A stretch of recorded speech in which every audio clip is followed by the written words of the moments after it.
बिस्मिल्लाहिर्रहमानिर्रहीम। अस्सलाम वालेकुम बहन भाइयों, क्या हाल है। उम्मीद करती हूँ कि आप बिल्कुल खैरियत से होंगे।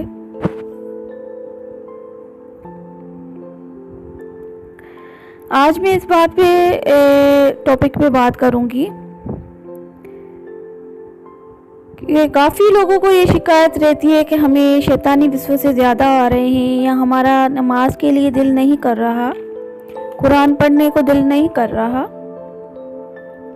या हमारा दिल इबादत की तरफ माइल नहीं हो रहा, उसमें दिल नहीं लग रहा हमारा।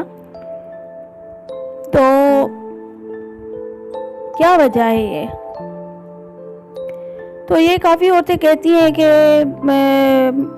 फ़लाँ के ऊपर जिनका साया है, या शैतान ने हमें घेर रखा हुआ है, हमें शैतान पढ़ने नहीं देता नमाज। देखिए, ये तो सिर्फ जो है ना इबादत ना करने के बहाने हैं, इबादत ना करने के बहाने हैं, बाकी ऐसा कुछ भी नहीं।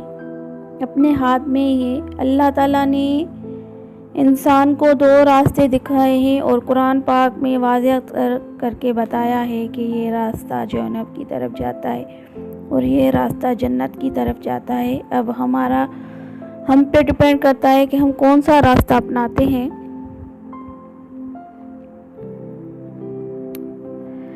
शैतान तो हर इंसान के साथ होता है, एक शैतान हर इंसान के साथ लगा रहता है, क्योंकि शैतान का यही काम है। चाहे वो मर्द हो चाहे वो औरत हो, हर इंसान के साथ एक शैतान लगा रहता है और एक नफ्स।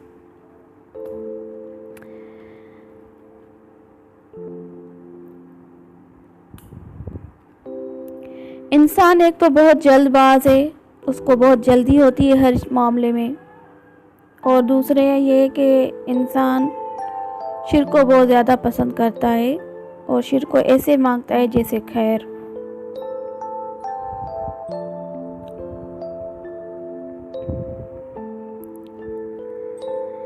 आप ज़्यादातर ऐसे लोगों से उठे बैठे जो इस्लामी लोग हों, दीन की तरफ माइल हों, अल्लाह वाले लोग हों, उनसे दोस्ती करें, उनसे आना जाना लगा रहे। और देखिए, हर चीज़ के दो पहलू होते हैं, सही और गलत। जब आप किसी गलत चीज़ का इस्तेमाल करेंगे तो वो आप पे गलत ही असर होगा। अगर आप इंटरनेट पे गलत चीज़ें देख रहे हैं, अगर आप टीवी पे गलत चैनल देख रहे हैं, या अगर आप का उठना बैठना ऐसे लोगों से हैं जो नमाज नहीं पढ़ते और फहाशी की तरफ पड़े हुए हैं, या फैशन ऐसे करते हैं जिससे हम और गुनाह में मुब्तला होते जाते हैं और दीन से हटते जाते हैं, तो हम कैसे दीन के तरफ आएंगे।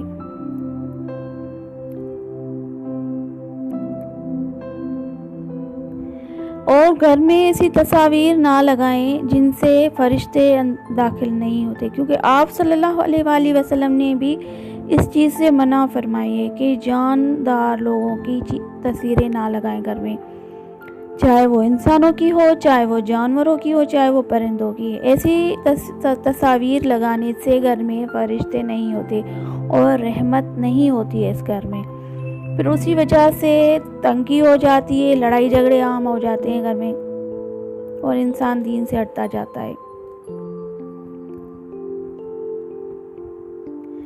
एक तो आप इंटरनेट का इस्तेमाल बहुत कम करें, और अगर आप कर रहे हैं, मोबाइल यूज़ कर रहे हैं या टीवी, तो उस पे ऐसी चीज़ें देखें जिससे आप अल्लाह के करीब हो जाएं। अल्लाह के करीब होने से हमारा ही फ़ायदा है।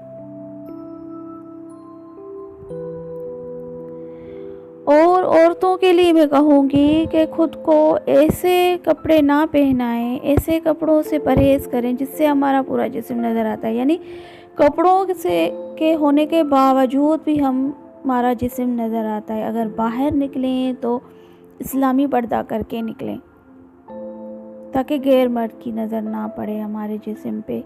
इससे हम तो गुनहगार होंगे ही होंगे, और लेकिन उनको भी हम गुनहगार करते हैं।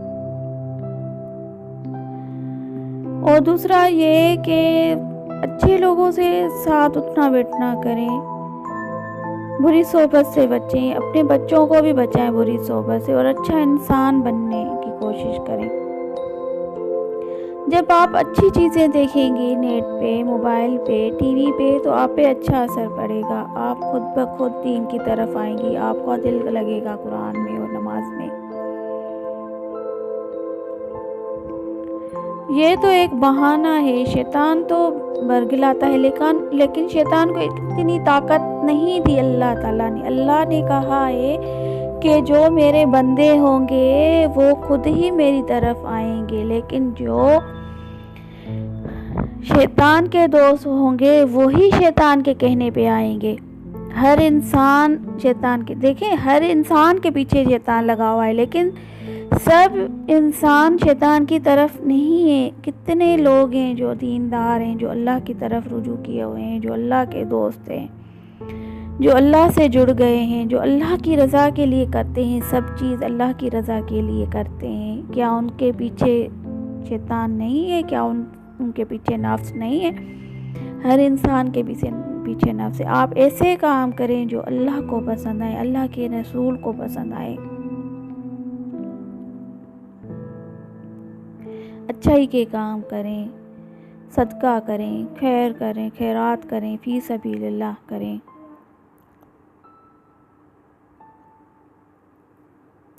खुद को बदलने की कोशिश तो करें, आप खुद को बदलने की कोशिश करें, फिर देखें अल्लाह आपका ज़रूर साथ देगा। अल्लाह अपने प्यारे बंदों का साथ नहीं छोड़ता, और अल्लाह कहता है जो मुझसे हिदायत मांगेगा मैं उसी को हिदायत दूँगा। अल्लाह से बार बार हिदायत मांगे, सीधा रास्ता मांगे अल्लाह से, और अल्लाह से जुड़ने की कोशिश करें। अल्लाह की खातिर करें, जो भी करें अल्लाह की रज़ा के लिए करें। नमाज़ पढ़ने की कोशिश करें। अगर आप पूरी नमाज नहीं पढ़ सकते तो आप फ़र्ज़ नमाज पढ़ें। पहले फ़र्ज़ से शुरू करें, फ़र्ज़ नमाज तो पढ़ें, अल्लाह के सामने सजदा तो करें, क्योंकि हर चीज़ माफ़ हो सकती है, लेकिन नमाज माफ़ नहीं होती, किसी हाल में भी नहीं होती नमाज माफ़। कुरान की तिलावत करें, माना करें, कुरान की माना करें कि कुरान में क्या कहता है मेरा रब हमसे। हमारा रब हमसे बातें करता है कुरान पाक में। आप अल्लाह से बातें करें और देखें कुरान को खोल के कि कुरान में अल्लाह क्या फरमा रहा है, क्या सही है, क्या गलत है। अगर आपको लोगों की बातों का समझ नहीं आ रहा तो आप कुरान को खोल के पढ़ें। उम्मीद करती हूँ कि आपको मेरी बातें अच्छी लगी होंगी और किसी न किसी एक बात पे ज़रूर अमल कीजिएगा। जज़ाकल्लाह।